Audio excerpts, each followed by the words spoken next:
तो पहले हम लोग जानेंगे कि हिंदी क्या है। हिंदी पहले तो हम लोग जानेंगे कि हिंदी क्या है। हिंदी व्याकरण तो सबसे पहले हम लोग को सुनने को मिला कि हिंदी, तो हिंदी क्या है इसको हम लोग जानेंगे। हिंदी क्या है, आखिर हिंदी शब्द है वो कहाँ से आया, तो उसको हम लोग जानेंगे। तो हिंदी जो शब्द है वो शब्द कहाँ से आया, एक प्रश्न उठता है कि हिंदी शब्द कहाँ से आया। यह आपके मन में एक प्रश्न उठ रहा होगा कि हिंदी जो शब्द है वो कहाँ से आया। तो इसका हम लोग उत्तर लिखेंगे। इसका उत्तर हम लोग लिखेंगे। उसका उत्तर पहले लिखने से पहले हम आप लोग को एक चीज़ बता रहे हैं। हिंदी जो शब्द है वो शब्द आया है ईरान से। ईरान से क्यों आया है इसको हम लोग अभी आपको समझाते हैं। माफ करिएगा, ईरान हिंदी जो शब्द है वो ईरान से आया। ईरान से ही कैसे आया इसको हम लोग समझते हैं। ये देखिए, यह हो गया देश ईरान हो गया, यह ईरान हो गया, यह ईरान हो गया, ईरान हो गया, ठीक है, यह ईरान हो गया। ईरान के जो लोग होते हैं वो कौन सी भाषा बोलते हैं इसको और थोड़ा विस्तार कर देते हैं।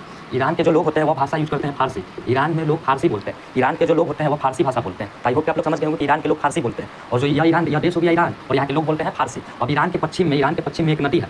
ईरान के बगल में एक नदी है, नदी बहता है जिसको वहाँ नदी का नाम है सिंधु। ईरान के पश्चिम से एक नदी बहता है जो जिसका नाम है सिंधु। तो फारसी भाषा में क्या होता है, ईरान के जो लोग होते हैं वहाँ फारसी भाषा में क्या होता है, फारसी भाषा में वहाँ पे लोग स को ह पढ़ते हैं, ठीक है। प और फ को वहाँ पे प ही पढ़ा जाता है।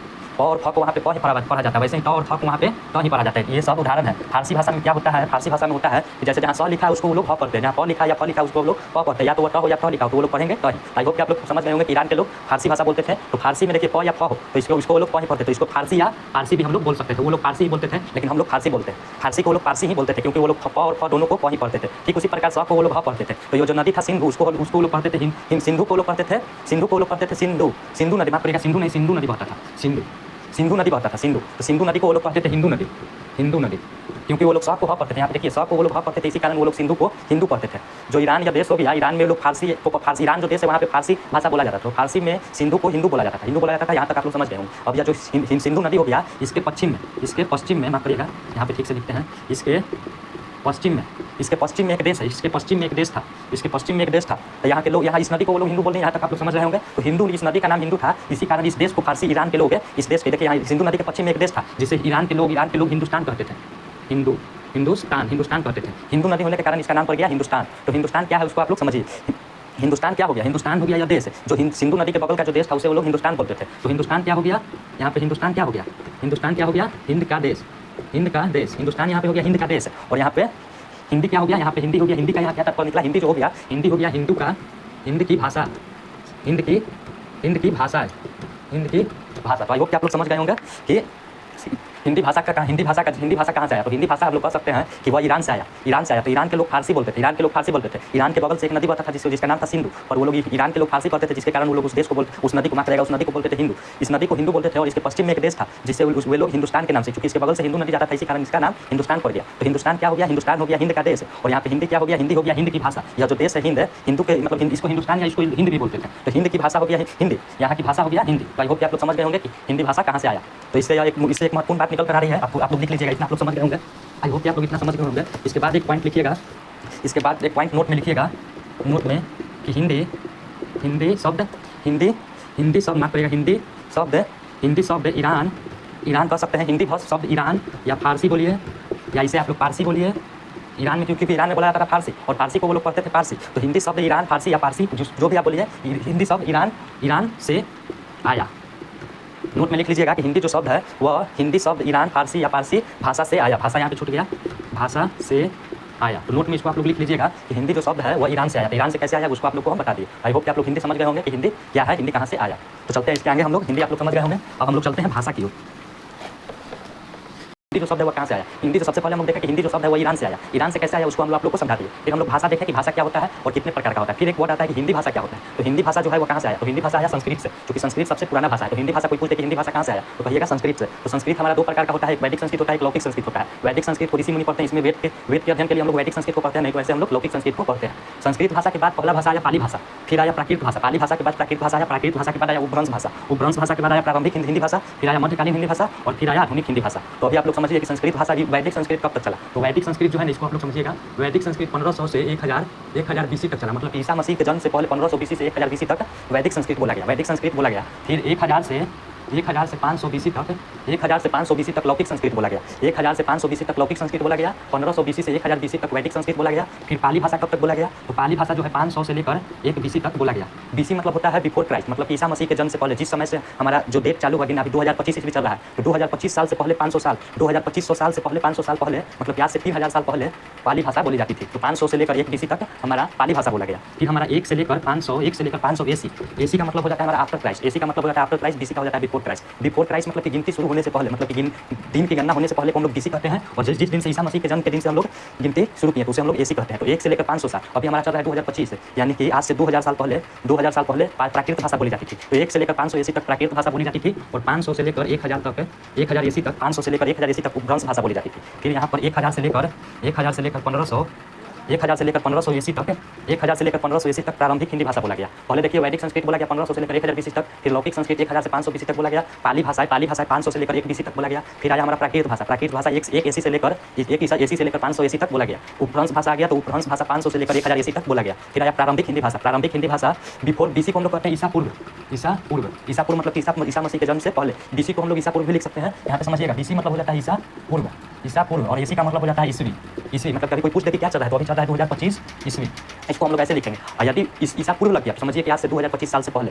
आई होप कि आप लोग समझ रहे होंगे, BC और AC समझ रहे होंगे। BC का अर्थ हो जाता है ईसा पूर्व और AC का अर्थ हो जाता है ईस्वी। ईसा पूर्व मतलब ईसा मसीह के जन्म से पहले और AC का मतलब ईसा मसीह के जन्म के बाद। तो प्रारंभिक हिंदी भाषा 1000 AC से 1500 AC तक बोला गया। मध्यकालीन हिंदी भाषा बोला गया 1500 से 1800 AC तक।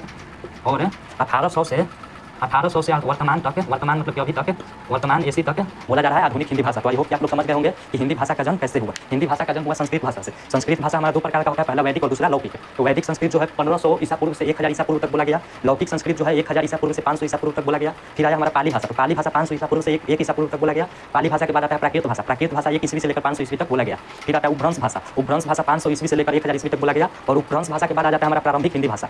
अब यहाँ से हिंदी भाषा का जन्म स्टार्ट हुआ। तो हिंदी भाषा प्रारंभिक हिंदी भाषा 1000 ईस्वी से लेकर 1500 ईस्वी तक बोला गया। फिर आ गया मध्यकालीन हिंदी भाषा 1500 ईस्वी से लेकर 1800 ईस्वी तक बोला गया। जो अभी हम लोग बोलते हैं उसको हम लोग कहते हैं आधुनिक हिंदी भाषा। तो आधुनिक हिंदी भाषा 1800 ईस्वी से लेकर वर्तमान में बोला जा रहा है। तो आई होप कि आप लोग हिंदी भाषा का जन्म समझ गए होंगे कि हिंदी भाषा कैसे आया, हिंदी भाषा संस्कृत से आया, इसको आप लोग समझ गए होंगे। तो इसको हम लोग इरेज करते हैं। आई होप कि आप लोग हिंदी भाषा समझ गए होंगे। अब हमारे पास कुछ प्रश्न है, उसको हम लोग देखते हैं। हिंदी भाषा से रिलेटेड कुछ प्रश्न है, उसको हम लोग देखते हैं। सबसे पहला प्रश्न है कि सबसे पहला प्रश्न हमारा आ जाता है। सबसे पहला प्रश्न है कि हिंदी शब्द कहाँ से आया। सबसे पहला प्रश्न आ जाता है कि हिंदी शब्द कहाँ से आया। इसका उत्तर हम लोग लिखेंगे। फिर आ जाता है हमारा क्वेश्चन कि हिंदी भाषा का जन्म किस भाषा से हुआ। इसको हम लोग देखेंगे, इसका उत्तर हम लोग लिखेंगे। हिंदी भाषा एक हो गया कि हिंदी शब्द कहाँ से आया, वो शब्द है कि हिंदी शब्द कहाँ से आया। और फिर हिंदी भाषा आ गया, तो हिंदी भाषा कहाँ से आया, उसका जन्म का किस भाषा से हुआ, उसको हम लोग देखते हैं। फिर तीसरा क्वेश्चन आ जाता है कि हिंदी साहित्य के माफ करिएगा, हिंदी साहित्य के जनक किसे कहते हैं। हिंदी साहित्य के जनक किसे कहते हैं। क्वेश्चन नंबर तीसरा हमारा यह हो गया कि हिंदी साहित्य के जनक किसे कहते हैं। और एक लास्ट क्वेश्चन हमारा हो गया कि प्रथम हिंदी कवि कौन है। प्रथम हिंदी कवि कौन है। ठीक है, यह 4 क्वेश्चन का आप लोग को आंसर देना है। तो सबसे पहला हो गया कि हिंदी शब्द का जन्म कहाँ से हुआ। तो हम आप लोग को बता दिए हैं कि हिंदी जो शब्द है उसका जन्म हुआ ईरान से। ईरान बोलिए या इसे हम लोग फारसी बोलिए आप लोग, या इसको आप लोग पारसी बोलिए। इसको हम आप लोग को बता दिए हैं कि हिंदी ईरान भाषा में फारसी या पारसी बोला जाता है। फिर आता है क्वेश्चन कि हिंदी भाषा का जन्म किस भाषा से हुआ। तो इसको हम आप लोग को समझा दिए कि हिंदी भाषा का जन्म जो हुआ वो संस्कृत भाषा से हुआ। और तीसरा क्वेश्चन है कि हिंदी साहित्य के जनक किसे कहते हैं। यहाँ पे आगे आधुनिक लगा दीजिएगा कि आधुनिक हिंदी साहित्य के, यहाँ पे इसके आगे आधुनिक लगा दीजिए। ये आधुनिक क्वेश्चन है कि आधुनिक हिंदी साहित्य के जनक किसे कहते हैं। आधुनिक हिंदी साहित्य के जनक हम लोग भारतेंदु हरिश्चंद्र को कहते हैं। आधुनिक हिंदी साहित्य के जनक भारतेंदु हरिश्चंद्र को कहते हैं। और एक चौथा क्वेश्चन हमारा हो गया कि प्रथम हिंदी कवि कौन है। तो प्रथम हिंदी कवि कौन है उसको हम लोग देखते हैं कि प्रथम हिंदी कवि जो थे वह सरहपात थे। प्रथम हिंदी कवि सरहपात थे। तो हमारा यह 4 क्वेश्चन आप लोग को याद करना होगा कि हिंदी शब्द कहाँ से आया। तो हिंदी जो शब्द है वो ईरान से आया। ईरान में फारसी बोला जाता था, तो आप लोग बोल सकते हैं कि फारसी भाषा से आया हिंदी शब्द, और या पारसी भाषा से आया। इन तीनों में से कोई भी आंसर आप लोग दे सकते हैं। इसका तीनों में से कोई भी आंसर दीजिएगा तो वो बिल्कुल सही है। दूसरा क्वेश्चन आता है, पहला आप लोग देख लीजिए। दूसरा आ गया कि हिंदी भाषा का जन्म किस भाषा से हुआ। तो संस्कृत भाषा से हुआ। कैसे हुआ हम आप लोग को समझा दिया। तीसरा है क्वेश्चन कि आधुनिक हिंदी साहित्य के जनक किसे कहते हैं। तो आधुनिक हिंदी साहित्य के जनक भारतेंदु हरिश्चंद्र को कहते हैं। चौथा क्वेश्चन है कि प्रथम हिंदी कवि कौन थे, है या थे लिख सकते हैं, यहाँ पे थे भी लिख सकते हैं। तो प्रथम हिंदी कवि सरहपात थे। तो आई होप कि आप लोग 4 क्वेश्चन समझ गए होंगे। इसके आगे हम लोग चलते हैं, कुछ और क्वेश्चन को हम लोग देखते हैं।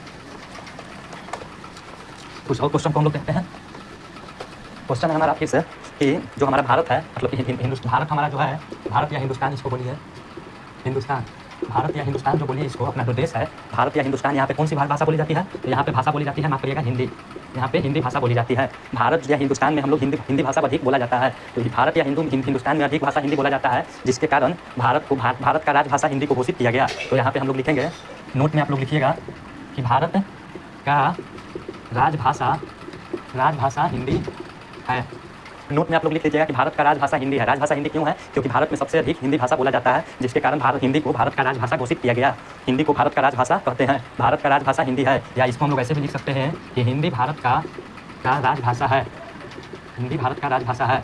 या आप लोग ऐसे भी लिख सकते हैं इसको कि हिंदी भारत का राजभाषा है। हिंदी भारत का राजभाषा है क्यों है? आप लोग को हम समझा दिए कि भारत या हिंदुस्तान में सबसे अधिक हिंदी भाषा बोली जाती है, जिसके कारण भारत का राजभाषा भारत का राजभाषा हिंदी को घोषित किया गया। तो आपके मन में एक सवाल उठ रहा होगा कि कब घोषित किया गया? तो इसका जवाब आप लोग लिखिएगा कि 14 सितंबर 1949 को हिंदी को 14 सितंबर 1949 को हिंदी को भारत का राजभाषा घोषित किया गया। 14 सितंबर 1949 को हिंदी को भारत का राजभाषा घोषित किया गया, जिसके कारण आई होप कि आप लोग समझ गए होंगे कि हिंदी को राजभाषा घोषित क्यों किया गया, क्योंकि सबसे अधिक भारत में हिंदी को बोला जाता है। इसी कारण हिंदी को भारत का राजभाषा घोषित किया गया। अब कब घोषित किया गया? तो 14 सितंबर 1949 को हिंदी को भारत का राजभाषा घोषित किया गया। तो इसी कारण 14 सितंबर को हिंदी दिवस मनाया जाता है। इसी कारण 14 सितंबर को भारत में हिंदी दिवस के रूप में मनाया जाता है, क्योंकि 14 सितंबर 1949 को हिंदी को भारत का राजभाषा घोषित किया गया था। आई होप कि आप लोग समझ गए होंगे कि भारत का राजभाषा हिंदी है। भारत का राजभाषा हिंदी को कब घोषित किया गया? तो 14 सितंबर 1949 को हिंदी को भारत का राजभाषा घोषित किया गया, जिसके कारण हिंदी दिवस हम लोग 14 सितंबर को बनाते हैं। तो आई होप कि आप लोग इन तीनों पॉइंटों को समझ गए होंगे। अब यहाँ पे एक आप लोगों से प्रश्न है कि हिंदी को भारत का राजभाषा घोषित किया गया। एक होता है राजभाषा और एक होता है राष्ट्रभाषा। तो एक होता है राजभाषा और एक होता है राष्ट्रभाषा। तो राजभाषा और राष्ट्रभाषा दोनों एक नहीं है, दोनों में बहुत अंतर है। राजभाषा किसे कहते हैं? राजभाषा उसे कहते हैं जहाँ पे अधिक राजभाषा अधिक बोला जाता है। जिस देश में सबसे अधिक जो भाषा बोला जाता है वहाँ का वह राजभाषा होता है। जैसे कि भारत में सबसे अधिक हिंदी बोला जाता है, तो हिंदी को भारत का राजभाषा कहते हैं। और राष्ट्रभाषा किसे कहते हैं? राष्ट्रभाषा उसे कहते हैं कि जहाँ पे सभी काम केवल उसी भाषा में होगा, सभी काम वहाँ पे उसी भाषा में होगा। जैसे कि इंग्लैंड में इंग्लिश बोला जाता है, इंग्लैंड में इंग्लिश बोला जाता है, तो इंग्लैंड का राष्ट्रभाषा हो गया इंग्लिश। लेकिन यहाँ भारत का राष्ट्रभाषा हिंदी नहीं है। भारत का राष्ट्रभाषा अभी तक कुछ नहीं है। भारत का कोई राष्ट्रभाषा नहीं है। भारत का कोई भी राष्ट्रभाषा नहीं है। राष्ट्रभाषा उसे कहते हैं जिसमें सारा काम धाम उसी भाषा में हो, मतलब कि राष्ट्र का जितना भी काम हो वह केवल उसी भाषा में हो। तो यहाँ पे हिंदी को भारत का राष्ट्रभाषा नहीं कहा गया, हिंदी को भारत का राजभाषा कहा गया। राजभाषा उसे कहते हैं जिस देश में जिस भाषा को अधिक बोला जाए उसे हम लोग उस देश का राजभाषा कहते हैं। तो हिंदी को भारत का राजभाषा घोषित किया गया, न कि राष्ट्रभाषा। राष्ट्रभाषा उसे कहते हैं जो कि जिस देश में केवल उसी भाषा का सम्मान हो। तो भारत में केवल हिंदी का सम्मान नहीं होता है। वो क्या आप लोग राजभाषा और राष्ट्रभाषा समझ गए होंगे। तो भारत में केवल हिंदी का ही सम्मान नहीं है। भारत के संविधान में 22 भाषा का जिक्र किया गया है। भारत के संविधान में 22 भाषाओं का जिक्र किया गया है। यहाँ पे हिंदी के अलावे 21 भाषा भी भारत के संविधान में है, जिसमें कोई भी काम किया जा सकता है। लेकिन राष्ट्रभाषा का मतलब हो जाता है कि केवल उसी भाषा में काम हो। इसी कारण भारत का कोई भी राष्ट्रभाषा नहीं है। आई होप कि आप लोग समझ गए होंगे कि राष्ट्रभाषा और राजभाषा में क्या अंतर है। भारत का राजभाषा हिंदी है, राष्ट्रभाषा भारत का कुछ भी नहीं है। आई होप कि आप लोग हिंदी समझ गए कि हिंदी का जन्म कैसे हुआ, हिंदी का अर्थ, हिंदी शब्द कहाँ से आया। दूसरा आप लोग समझ गए होंगे कि भाषा क्या है। तीसरा आप लोग को हम समझा दिए तीसरा आप लोग को हम समझा दिए कि हिंदी भाषा कहाँ से आया। अब हम लोग चलते हैं लिपि की ओर। लिपि, तो एक लिपि क्या भाषा है हिंदी, वो किस लिपि में लिखा जाता है उसको हम लोग समझते हैं। तो हिंदी जो भाषा है वो देवनागरी भाषा, देवनागरी लिपि में लिखा जाता है। ऐसे ही कुछ भाषा है, यह हो गया हमारा भाषा हिंदी भाषा और यह हो गया देवनागरी लिपि। आई होप कि आप लोग समझ गए होंगे। क्वेश्चन आप लोग याद कर लीजिएगा कि हिंदी भाषा जो है वो देवनागरी लिपि में लिखा जाता है। तो इसी प्रकार हम कुछ भाषा लिख देते हैं और उसका कुछ लिपि लिख देते हैं। एक तरफ हम लोग भाषा लिख देते हैं, इस तरफ भाषा और इस तरफ हम लोग लिख देते हैं लिपि। तो पहले हमारा आ जाता है भाषा। तो भाषा में हम लोग लिखते हैं, सबसे पहले हम लोग लिखेंगे संस्कृत, हिंदी, नेपाली, गुजराती, मराठी, इन सभी का लिपि है देवनागरी। जितने भी भाषा हैं, संस्कृत, हिंदी, नेपाली, गुजराती, मराठी, इन सभी भाषाओं को देवनागरी लिपि में लिखा जाता है। तो यह पहला आप लोग समझ गए कि संस्कृत, हिंदी, नेपाली, गुजराती, मराठी को देवनागरी लिपि में लिखा जाता है। दूसरा हमारा जाता है उर्दू। तो उर्दू को लिखा जाता है। उर्दू होता है मुस्लिम का एक भाषा है। उर्दू को मुस्लिम लोग ज़्यादा पढ़ते हैं, तो उर्दू का भाषा हो जाता है, उर्दू भाषा हो गया। उर्दू का लिपि हो जाता है, उर्दू का हो जाता है लिपि फारसी। उर्दू जो भाषा है उसको फारसी लिपि में पढ़ा जाता है। और तीसरा हो जाता है अंग्रेजी जो है, अंग्रेजी बोले तो इसको हम लोग इंग्लिश कहते हैं। इंग्लिश को हम अंग्रेजी को हम लोग रोमन भाषा में अंग्रेजी को हम लोग लिखते हैं। तो पहला हो गया कि संस्कृत, हिंदी, नेपाली, गुजराती, मराठी को हम लोग देवनागरी लिपि में लिखते हैं। दूसरा उर्दू को हम लोग फारसी में लिखते हैं। तीसरा अंग्रेजी को हम लोग रोमन में लिखते हैं। और चौथा हो जाता है एक हमारा पंजाबी। तो पंजाबी को हम लोग, पंजाबी भाषा को हम लोग गुरुमुखी गुरुमुखी लिपि में लिखते हैं। तो आई होप कि आप लोग इन चारों लिपियों को याद कर लेंगे, इससे ज़्यादा क्वेश्चन नहीं पूछा जाता। पूछ जाएगा कि हिंदी भाषा किस लिपि में लिखा जाता है, तो देवनागरी। उसी प्रकार पूछ जाएगा संस्कृत भाषा किस लिपि में लिखा जाता है, देवनागरी। उर्दू भाषा का लिपि फारसी, अंग्रेजी भाषा का लिपि रोमन, पंजाबी भाषा का लिपि गुरुमुखी। तो आई होप कि आप लोग इन चारों लिपियों को समझ गए होंगे और इन लिपियों में कौन कौन से भाषा लिखे जाते हैं उसको आप लोग याद कर लीजिएगा। अब हम लोग चलते हैं इसके आगे, लिपि को आप लोग समझ गए होंगे। अब हम लोग चलते हैं व्याकरण की ओर। एक लास्ट टॉपिक हमारा है कि व्याकरण क्या है। हम लोग हिंदी समझ लिए कि हिंदी शब्द क्या है, फिर हम लोग भाषा समझ लिए कि भाषा क्या है, भाषा के प्रकार हम लोग देख लिए, फिर हम लोग हिंदी भाषा का जन्म देख लिए कि हिंदी भाषा का जन्म कैसे हुआ, फिर हम लोग लिपि देख लिए, और एक लास्ट टॉपिक हमारा बचा है व्याकरण। व्याकरण देखते हैं कि व्याकरण क्या है।